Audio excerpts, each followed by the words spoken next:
রংটা কত সুন্দর হয়েছে আর কতটা লোভনীয়।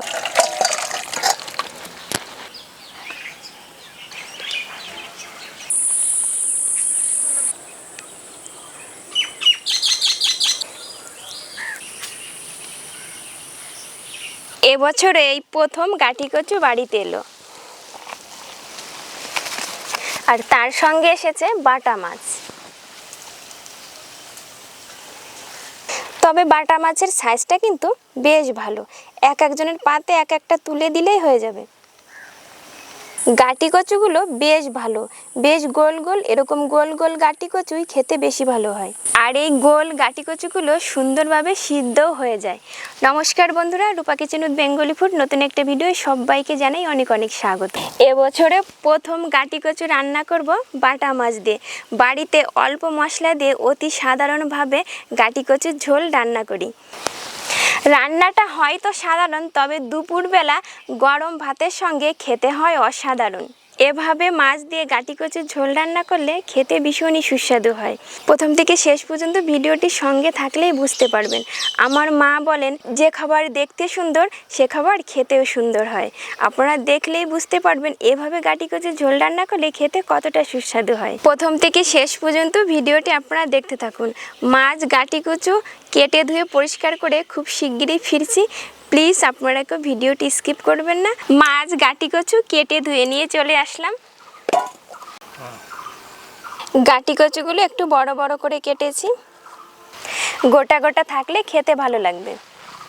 এদিকে রান্নার জন্য সব কিছু গুছিয়েও নিয়েছি। এবার উনুন ধরিয়ে দেব।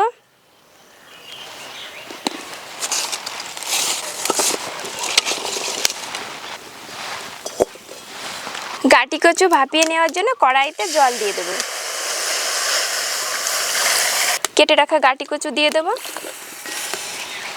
একটুখানি নুন দিয়ে দিলাম, পরিমাণ মতো নুন, হলুদ গুঁড়ো,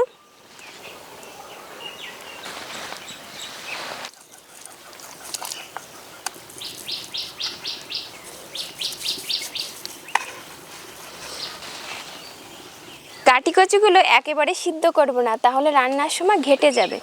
ওই 50% হলেই হয়ে যাবে।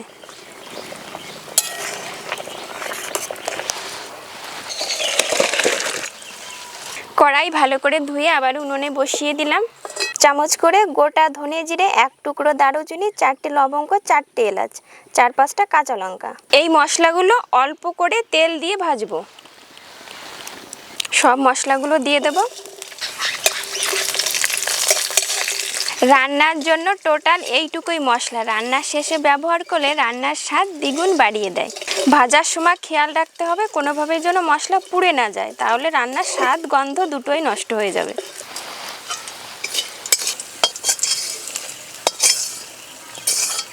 মাছ ভাজার জন্য কড়াইতে বেশি করে সরষের তেল দেব। শিলে একটু আদা বেটে নেব। তেল থেকে ধোঁয়া ছাড়তে শুরু করেছে। নুন হলুদ মাখানো মাছ,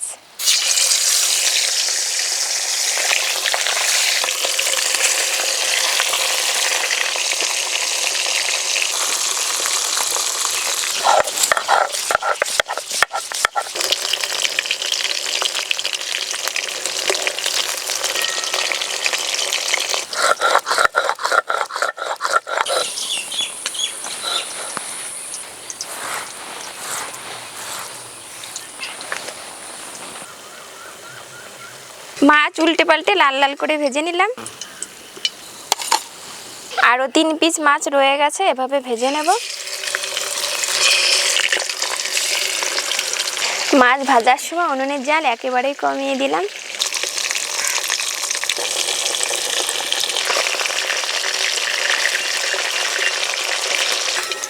এই মাছগুলো ভাজা হয়ে গেল।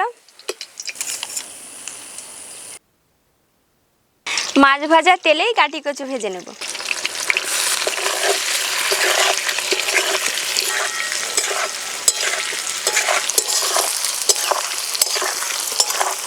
গাটি কচু আমাদের বাড়িতে একটু ঝাল ঝাল করে খেতেই বেশি পছন্দ করে। জিরা, কাঁচা লঙ্কা, হলুদ গুঁড়ো, পরিমাণ মতো নুন, কালারের জন্য অল্প করে একটু কাশ্মীরি লঙ্কার গুঁড়ো, একটুখানি আদা বেটে রেখেছিলাম দিয়ে দেবো।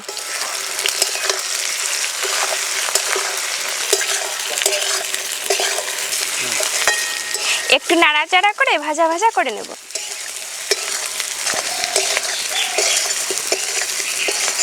সব কিছু একটু ভাজা ভাজা করে নিলাম।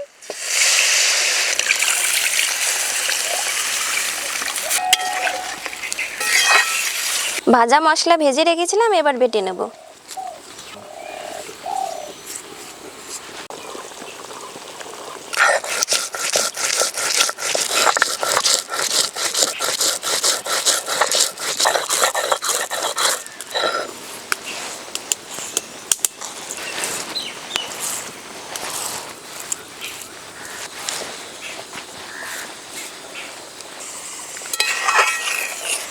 ঝোল অনেকটাই শুকিয়ে গেছে।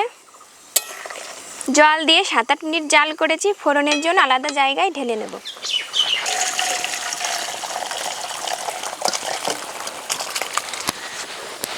ফোড়নের জন্য অল্প করে সরষের তেল, তেজপাতা, গোটা জিরে। ফোড়ন থেকে বেশ ঝাঁঝালো গন্ধ ছেড়ে দিয়েছে।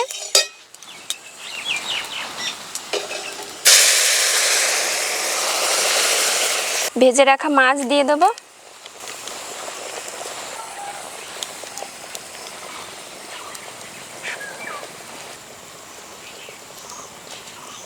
মাছ দিয়ে 3-4 মিনিটের জন্য একটু ঢেকে দিলাম।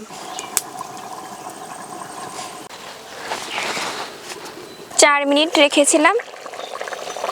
ভাজা মশলা বেটে রেখেছিলাম, এবার দিয়ে দেবো। সব শেষে একটু ধনেপাতা কুচি দেব।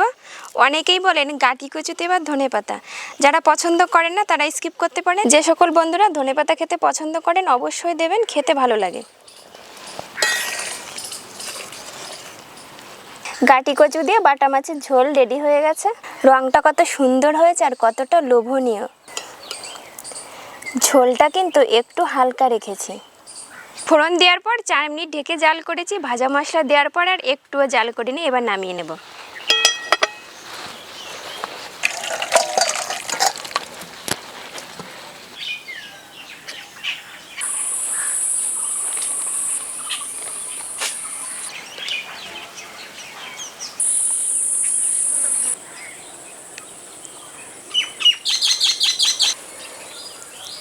গাঁটি কচু দেখুন কত সুন্দর সিদ্ধ হয়েছে।